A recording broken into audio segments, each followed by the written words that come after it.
The Business 1110 KTK, this is The Price is Right. This is The Price of Business. Author of the hugely influential Empowerment to the People, award-winning, nationally syndicated columnist Kevin Price brings a fresh perspective to business news and the events that shape our lives. And now, here is the star of The Price of Business, Kevin Price.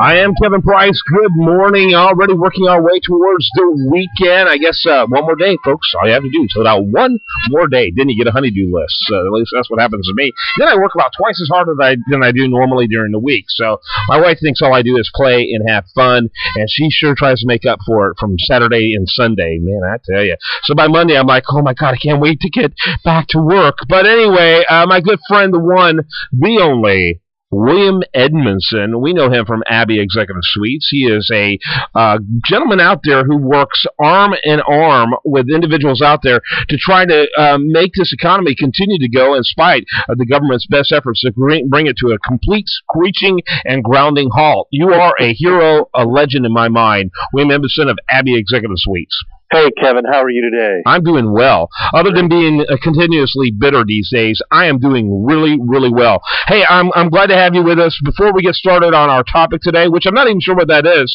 we got mystery topic, kind of like mystery meat, but instead we have mystery topic. But before we get into a topic, which you're going to lead us to, well, tell us a little bit about Abby's story. I would love to. You know, you talk about the business environment today, and Abbey Executive Suites is just absolutely the perfect concept for this kind of environment out there. Whether you need a traditional office and you know you need that Class A building with the good business address, your phone's answered, your phone system taken care of for you, the copier taken care of. That's something that we provide for people, and we handle all of the details and all of the mess and wrap it up in a bow, and you get one nice clean bill each month. We also have something, Kevin, that's really popular now.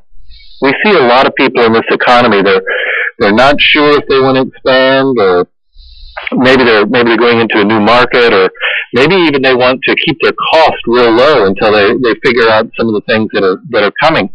And that is a virtual office, which you know we have different plans that are available to meet people's needs. But Kevin, it's great if you're somebody who works from home, or there are a lot of people that work literally from their cell phone and their car or airplane. But you got to have. I actually work from a phone booth, which has become increasingly difficult somehow that's in the 21st century. You know, just me and drug dealers were the only ones who sell, payphones. But anyway, go ahead. Exactly. Yeah. You know, it's for those folks. I mean, it's not cool to have your meeting in a Starbucks, or in a phone booth. Yeah, so that's just weird. Good luck finding a phone booth anymore. Yeah, exactly. But yeah, and we're there to make it easy for people to do business. And in today's world, it sure is nice to have somebody make your business a little bit easier. Well, and people are so cynical, and they should be. There's so much weirdness going on in business, and is this business legit? And you've got all these people that have faced unemployment who are just trying to make a living, but they're being so, cutting every corner they possibly can to have zero credibility, and they're wondering why they're not getting many clients, and they're wondering why they're not getting paid very well for the clients they have, because they're approaching their business in an unprofessional manner. And so their potential clients are going to approach them back in an unprofessional manner. That's right. For anybody in business, really credibility is your currency. Yep. Yeah, what's your overhead? That cell phone and that pickup truck you drive around in? You know what? Right. If you go to a nice office over in the Energy Corridor, and the next week you have a meeting with the same people over at Greenway Plaza, they're like going, wow, this guy has locations all over the Houston area. This guy's still legit.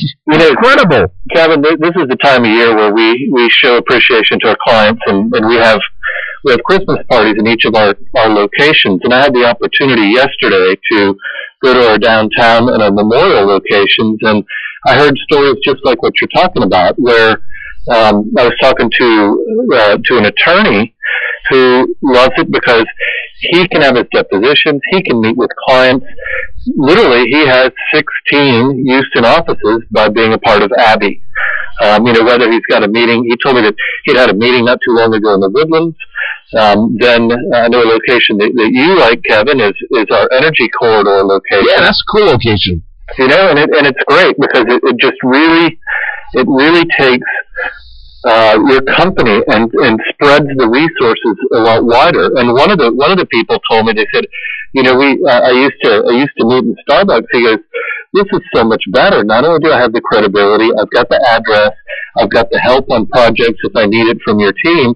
He goes, but you include Starbucks. So I'm still able to have that Starbucks and get all of my work done and have the professional appearance, and it really helps the credibility of my company out. Yeah, no question about it. I can vouch for that. By the way, my actual location, I do meetings, quite a few actually, over there at that energy corridor, but my actual location is over there in the Galleria area. And I'm telling you, I got one of the most prestigious addresses in the Houston market. Absolutely. I love it. I'm a show-off.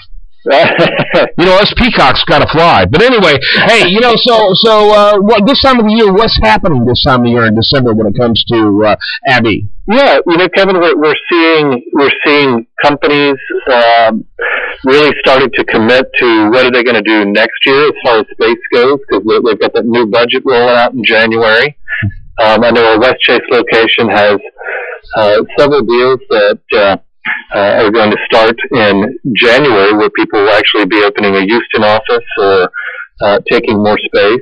We're starting to see a lot of people in the financial sector gearing up for tax season, and we've talked about it on the show before, but one of the great things about Abby is you've got that flexibility. So during tax season, you can have as many offices as you need, but when tax season is over, after people have filed, you can contract, and we have flexible plans, and we can work with you on that. All right. His name, William Edmondson. The company, Abby Executive Suites. I'm a client, which is why I like to talk to you about it. But what we like are your stories. We're looking forward to future stories in 2013. I almost said 2012. I'm usually a whole decade behind, so a year's not too bad. But, I love your stories of people who are really leveraging what you do to help take your business to the next level. All right. Again, Abby, abby.com, or email Abby at abby.com, or give them a call at. You can give us a call toll free at 888-785-7800.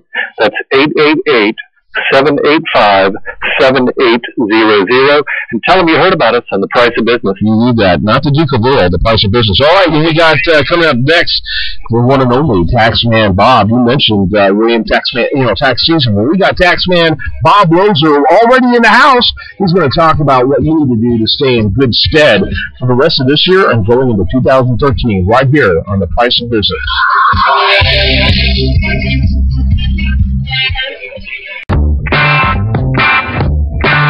Let me tell you how it will be.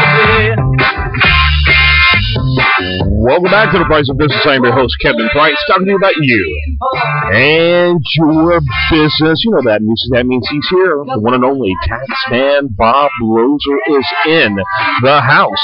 And he's going to keep you out of trouble. He's going to help all of us understand what's happening in the most wonderful time of the year. There's a lot that happens in December when it comes to people and their money, because it is the end of the year. Yet we have less time in December than any time of the year to deal with it, it seems like. But welcome, Bob Lozer. Hello, I have enough trouble keeping myself out of trouble, let alone everyone else. There you go. There you put a bump. That's another sound I'd like us to add is drums. I don't know how we're going to time that, but we're going to have to figure out how to do that. But let me ask you, in December already, are we in the second week? No, we're first week. Thank God. So what should people be thinking about? In 30 days they'll be in a new year. We go through our checklist first off of individuals. We don't know what is on the horizon with the fiscal cliff and the new tax rates, and whether everybody stays the same, which I hate to tell people out there, even in that large group called the middle class, but you will pay $25,000 to $3,000 more next year if everything quote unquote is status quo, with certain things that may be lost. You mean if we go over the cliff? If we go over the cliff, or if they just again maintain the middle class tax rates, you're going to lose out possibly on the 2% of Social Security that was reduced from employees' pay the past 2 years. That may change in particular. But some of the things that you need to think about between now and December 31st: cleaning the garage out, cleaning the closets out, giving to Goodwill, Purple Heart, etc. Not that again, it's your choice, but in doing so, you have to maintain a value, what we call a thrift shop fair market value. Not what you bought a pair of pants for, or bought a sweater for, or bought a suit for, but what the quote-unquote thrift shop going rate is. So, and if you don't know what that is, you just real simple, go to a thrift store. You just walk in and say, hey, I've got 4 suits from XYZ. How much do you think they're worth? And they'll give you a ballpark saying maybe $15 to $25 or $20 to $40. Wow, I haven't seen a leisure suit since 1982. That's right. That's the first aspect. The second aspect of deductions is your property taxes. Property taxes in the state of Texas are not due until January 31st. And people always say, well, that's great because then I don't have to pay them until then. But you don't get the deduction if you pay them on January 31st until January 31st of 2013, which means you don't get the benefit until April of 2014. Right. And with a fiscal cliff, you might want that benefit today. Right. So in any event, if you want to accelerate the deduction, make sure that the check is in the mail by December 31st or December 30th so that you can plan ahead. You'll get the deduction. The last bit as to deductions for most individuals is, and we've talked about this the past couple of years, is the mortgage deduction. Right. When you make your payment on December 1st for your mortgage payment, which everyone did late last week, early this week, you are paying interest through November 30th, not for in advance the month of December. Which means if you take the January 1st payment and pay it on the 28th or 29th of December and take it to wherever you have your mortgage, whether GE or Bank of America or whatever the case may be, hand it to them and get a receipt for it, you've now got 13 months worth of interest this year, 2013, or 12, in deductions, rather than moving that last payment, which would be January 1st, to, again, 2013, and a deduction that is deferred to next year. Yeah. So let me ask you then about the annual minimum tax, because I was reading that as we go over the fiscal cliff, if you make $33,000 a year as an individual, you could find yourself subject to that tax, which that shocked me. Correct, but it's still, I'd say a rate of 5 to 10%. It's going to increase certain people, and we've talked about this as a profession.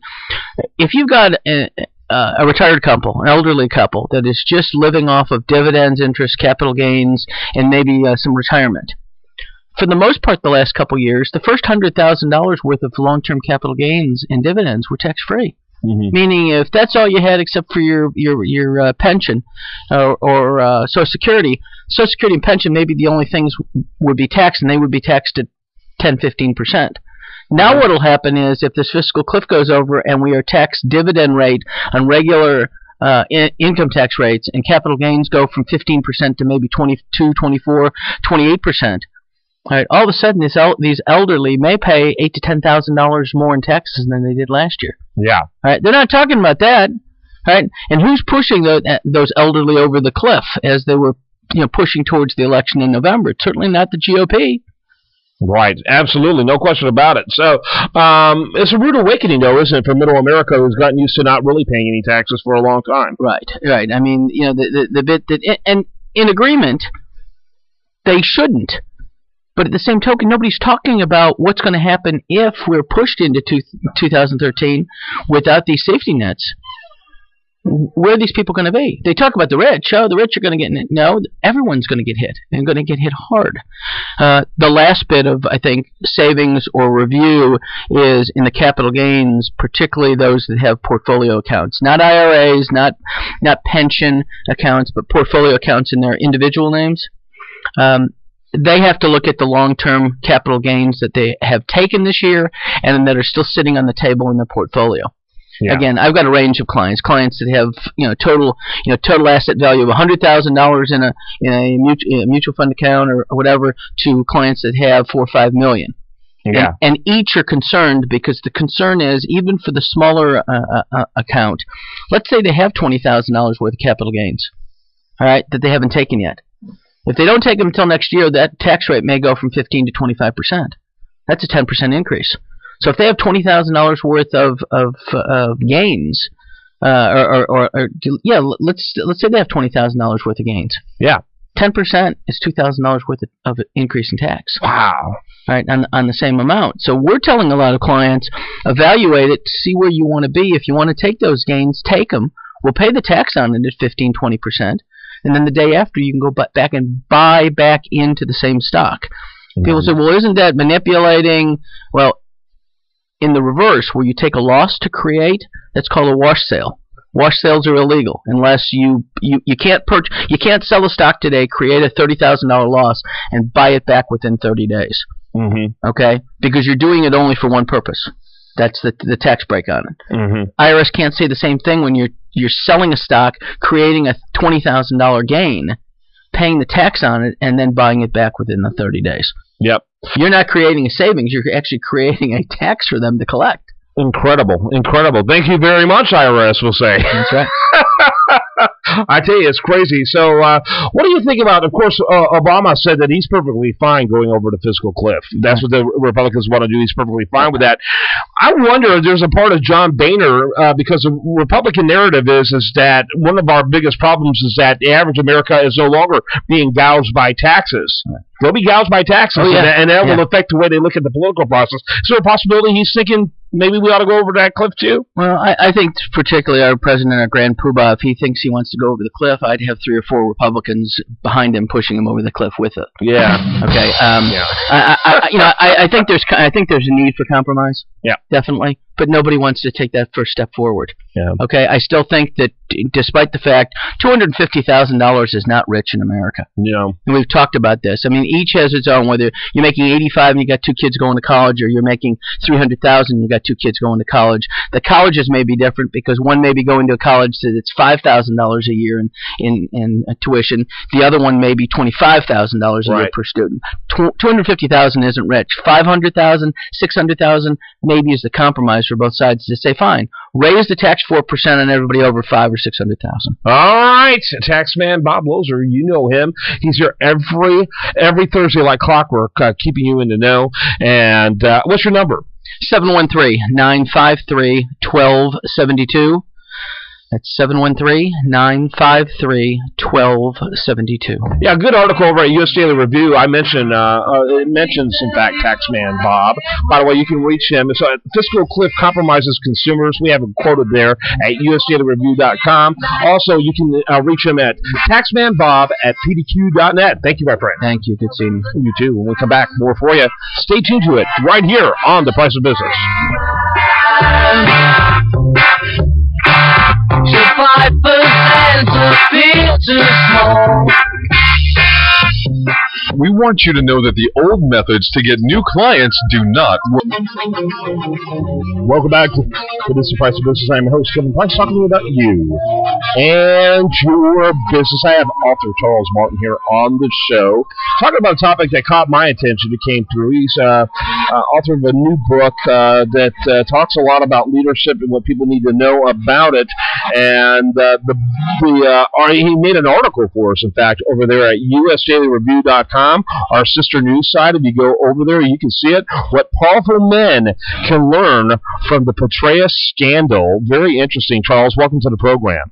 Well, thank you. Thanks for having me on. And Kevin, I was reading about your background and the work you do to educate people on the free market economy, and I just want to applaud you for that. I think we need more people to speak out on that. You know, it seems these days that, you know, the media and politicians are demonizing business leaders. So, you know, credit to you for being helpful. Well, I appreciate that. Thank you very much. I often feel like Don Quixote these days, but I want to keep chasing those windmills as long as God lets me get on a horse. So I appreciate that. Charles, loved your article, by the way, over at usdailyreview.com. People need to go check it out this morning. I tell you, there was a lot to learn, and I really appreciate you not taking this kind of dismissive that this is, you didn't even talk about, the strange narrative that's going on out there that somehow Petraeus shouldn't even be held by these arcane standards. You know what? We need to have standards when it comes to our leadership. And if they can't make those kind of judgments judgment calls when it comes to their personal life, how do you expect them to make good judgment calls when it comes to protecting to America's intelligence community? Absolutely. I find it embarrassing. I don't know what people are thinking these days, but they're not thinking in any manner that's remotely healthy. So tell me, it is amazing to look at the whole litany of philanderers in public places. I mean, the list is very long.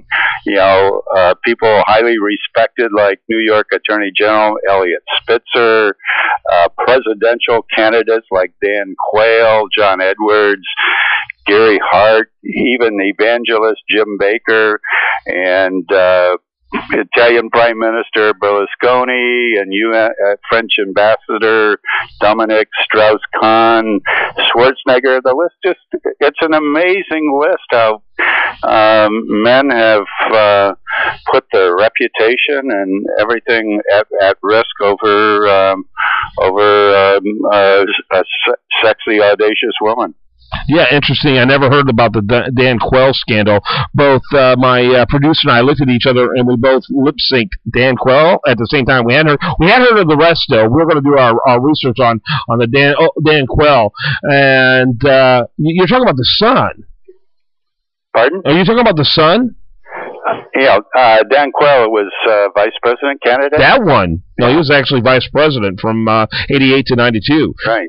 Okay, we're gonna do our homework. But the rest we did know, and you're absolutely right. Is there something about these strong men that somehow make him particularly vulnerable in this area?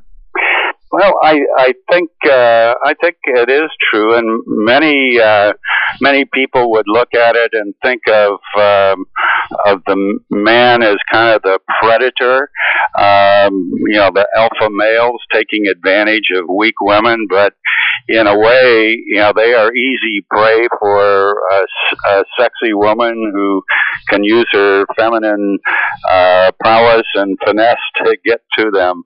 There's something about a man in a position of power that really attracts females. Mm-hmm. Yeah. Interesting. Okay, so what would you say some of those lessons that people need to learn? Well, I think one of the lessons, it really gets down to, a man in a position of power needs to be aware that he can be a target for these women, and whenever I think all of us have a need for companionship and for affection from our wife or spouse or partner or whatever, and whenever that isn't there,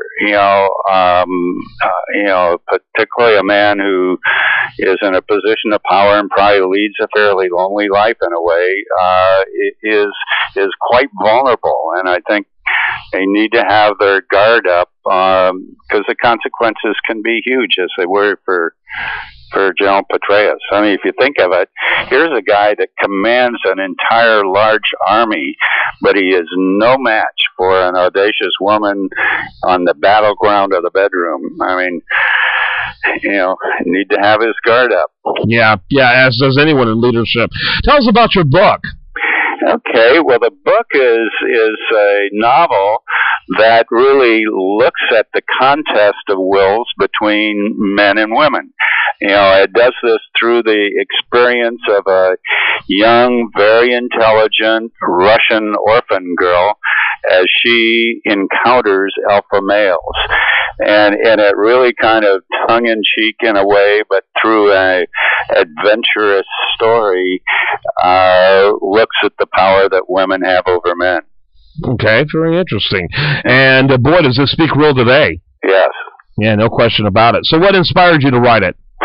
Well, it was just kind of a brainstorm. I think the whole issue of that part of the human experience where men want their way with women, women want their way with men.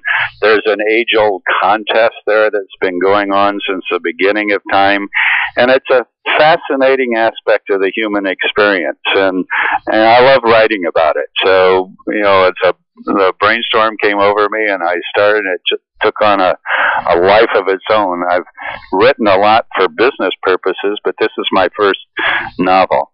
Yeah, very good, very good. I want to encourage people to get more information about it. You got a website people can check out? Yes, the website is provocateurbook.com. Don't go to Provocateur. That's a ladies' lingerie site. On the other hand, you might want to go there. You know. But anyway. The novel Provocateur is the name, and it is widely available on Amazon, Barnes & Noble, independent stores in both print and ebook form. But there's a lot of interesting stuff on the provocateurbook.com website also, a lot of background information that should be very interesting to readers. Deals with these issues and background on the writing of the book. Hey, Charles Martin, thanks so much for being with us. Okay. Yeah, very interesting. People ought to check that out. But today, also, go over there to usdailyreview.com. Check out that article about lessons that Mr. Petraeus can learn, and fun book idea as well. People kind of need to understand some of this stuff. All right, I am your host, Kevin Price. When we come back, we're going to have much more for you. If you want to remind you, the show continues 24/7 over at priceofbusiness.com. While you're there, like it on Facebook, follow it on Twitter.